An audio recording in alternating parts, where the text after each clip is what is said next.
Est-ce qu'il t'est déjà arrivé de te sentir invisible, que ce soit dans une réunion ou au milieu d'un groupe, comme si tu étais transparente aux yeux des autres? C'est une sensation désagréable dont tu n'oses peut-être pas parler. Mais la vraie question est de savoir si tu es prêt à te rendre visible pour prendre ta place. Parce que choisir de rester dans l'ombre n'est pas une fatalité. Dans cette vidéo, je vais t'expliquer comment briser les chaînes de la timidité et du manque de confiance en toi, pour te préparer mentalement, physiquement et même émotionnellement à te faire entendre. Je vais te donner des stratégies concrètes pour oser t'affirmer, mais aussi pour être écouté et respecté. Alors, si tu as envie d'oser prendre ta place, cette vidéo est faite pour toi.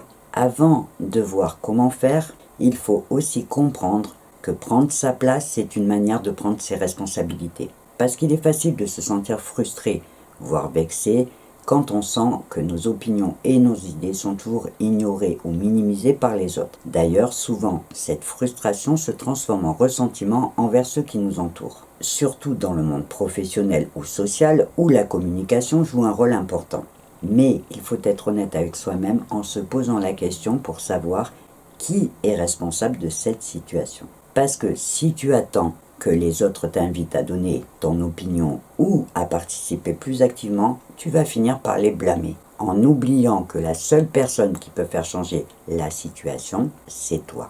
En toute logique, la première étape, ça va être de prendre l'initiative de plus participer, que ce soit pendant des réunions, dans des groupes de discussion ou même pendant des conversations informelles. Il va donc falloir que tu décides de prendre ta place. Ça peut sembler intimidant, surtout si tu as un côté introverti ou timide. Mais choisir de participer ne peut venir que de toi. Et c'est aussi le seul moyen de faire taire cette sensation d'invisibilité. Pour t'aider, il faut que tu commences par changer ta perception, en travaillant sur l'idée que participer à une discussion pour donner son avis ne veut pas simplement dire parler plus fort et plus souvent que les autres. Il s'agit surtout de parler de manière posée, en formulant des opinions et des idées claires qui vont amener plus de valeur à la conversation, et en choisissant le bon moment pour augmenter l'impact de tes mots. Dis-toi aussi que tu ne peux pas demander aux autres de reconnaître ta valeur sans faire l'effort de la montrer. En sachant, pour l'avoir plusieurs fois vécu en réunion d'équipe quand j'étais directrice,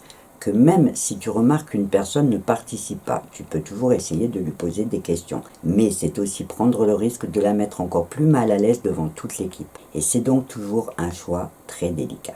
Tout ne peut donc dépendre que de toi. Et comme dans toutes les situations qui posent problème, la première chose à faire, c'est de traiter le mal à la racine, pour comprendre d'où vient le problème et pouvoir trouver les bonnes solutions. Dans la majorité des cas, les deux obstacles majeurs sont la timidité et le manque de confiance en soi, en sachant qu'ils sont souvent liés. Parce qu'on a tendance à voir la timidité comme un simple trait de caractère, sauf qu'à un certain niveau, elle devient un obstacle qui peut, dans le monde professionnel, te fermer des portes, te faire rater des opportunités et même t'empêcher d'exprimer ton potentiel. Tout comme le manque de confiance en toi d'ailleurs. Il va donc falloir travailler sur ces deux points pour essayer d'identifier le moment où tu te sens le plus timide. Est-ce que c'est pendant des réunions ou pendant des interactions sociales, pour comprendre ce qui le déclenche chez toi. En sachant, comme je te l'explique dans ma vidéo sur la confiance en soi professionnelle, que c'est une des plus faciles à acquérir, puisqu'elle repose sur l'apprentissage des compétences et de techniques.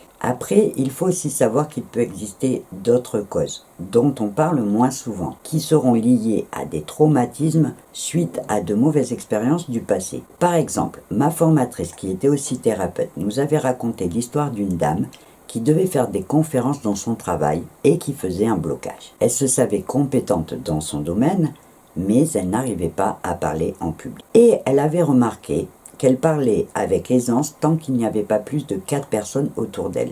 Au-delà, elle faisait un blocage. De nature pas timide et plutôt confiante, elle ne comprenait pas d'où venait le problème. Et elle a donc décidé de consulter une thérapeute, donc ma formatrice. La dame lui explique son problème et la thérapeute la fait parler de son passé, de son enfance, etc.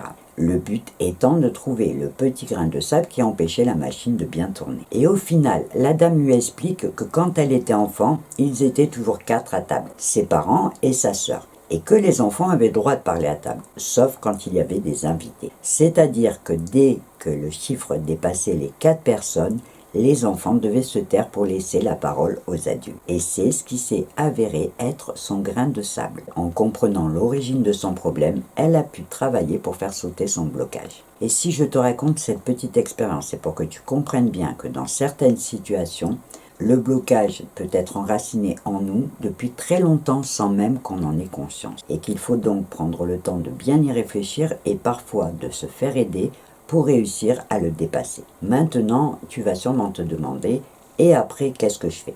Alors, pour t'aider à apprendre à t'imposer, je t'ai préparé un petit programme simple qui s'appuie sur les 3 points principaux à travailler. Le premier, c'est tout simplement la communication verbale. Lorsque tu vas prendre la parole, il faudra que tes mots soient réfléchis et que tu donnes une impression de confiance. Il va donc falloir apprendre à moduler le son de ta voix pour capter l'attention et à choisir les bons mots. En sachant qu'en général, dans le milieu professionnel, tu auras le temps de préparer tes interventions à l'avance pour réfléchir à ce que tu vas dire. Le deuxième point que tu vas avoir à travailler, ça va être le langage corporel. Il faudra que ta posture crie « j'ai confiance en moi ». Les 2 pieds bien ancrés au sol, les épaules en arrière, la tête haute, le regard direct. Ton corps doit parler avant même que tu ouvres la bouche. Je n'irai pas jusqu'à te conseiller d'étudier ce qu'on appelle le langage non verbal, mais juste de bien comprendre que la première idée que les gens vont se faire de toi va être liée à ta façon de te tenir et d'affronter les regards. Enfin, le 3e point qui peut t'aider, c'est de te préparer mentalement. L'idée, c'est d'arriver à te visualiser en train de réussir à le faire. Par exemple, avant une situation où tu vas devoir prendre la parole, tu vas prendre un moment calme pour t'isoler et t'imaginer la scène en pensant que tout va bien se passer. Ce qui va te servir à bâtir une assurance interne qui empêchera les idées négatives d'envahir tes pensées pendant que tu seras en train de parler devant ton auditoire. Bien sûr, ce petit plan n'est évidemment qu'un premier pas pour que tu comprennes que tu peux le faire à partir de techniques simples. Et pour le compléter, je t'ai aussi préparé des petits conseils pratiques et des petits exercices simples qui pourront t'aider. Le tout premier exercice de prise de parole est très simple puisqu'il va s'agir de t'entraîner devant un miroir. Tu vas parler ou réciter des textes pour pouvoir te corriger au fur et à mesure. Et de cette façon, tu vas améliorer ta diction et tu vas aussi apprendre à moduler ta voix pour jouer soit avec le ton, soit avec le rythme. Un peu comme quand on est enfant. Souvent, on aime bien jouer devant les miroirs pour imiter sa maîtresse ou un adulte. Le deuxième exercice pratique va être tout simplement de te fixer des petits défis quotidiens en augmentant graduellement la difficulté pour prendre l'habitude de parler. Ça pourra être parler à un inconnu ou parler dans une première réunion, en sachant que chaque petite réussite va construire ta confiance. Enfin, le 3e exercice, ça va être de prendre l'habitude d'utiliser des affirmations positives pour renforcer ta confiance en tes capacités. Par exemple, tu pourrais mettre en place une petite routine matinale qui va te permettre de préparer tes objectifs de la journée. Après, il y a aussi une chose importante à ne pas oublier et qui peut être décisive dans le milieu professionnel, c'est ta maîtrise du sujet. Comme l'a si bien dit l'écrivain Nicolas Boileau, ce qui se conçoit bien s'énonce clairement et les mots pour le dire viennent aisément. Et si je t'en parle, c'est parce que j'en ai personnellement fait l'expérience une fois où j'ai dû défendre un projet devant un jury sans aucune préparation. Au départ, mon directeur avait cru qu'une seule personne pouvait intervenir devant le jury. Je lui avais donc juste donné mes conseils techniques pour défendre notre projet. Et le soir de la réunion, alors que j'étais chez moi, à 21h30, mon directeur m'appelle en me disant qu'au final, on pouvait passer à 2 et donc que si je me dépêchais, je pouvais le rejoindre parce qu'ils étaient en train de traiter un autre dossier. Du coup, j'attrape mon sac et je pars sur les chapeaux de roue pour le rejoindre. Sauf qu'en conduisant, j'ai réalisé que j'avais rien préparé.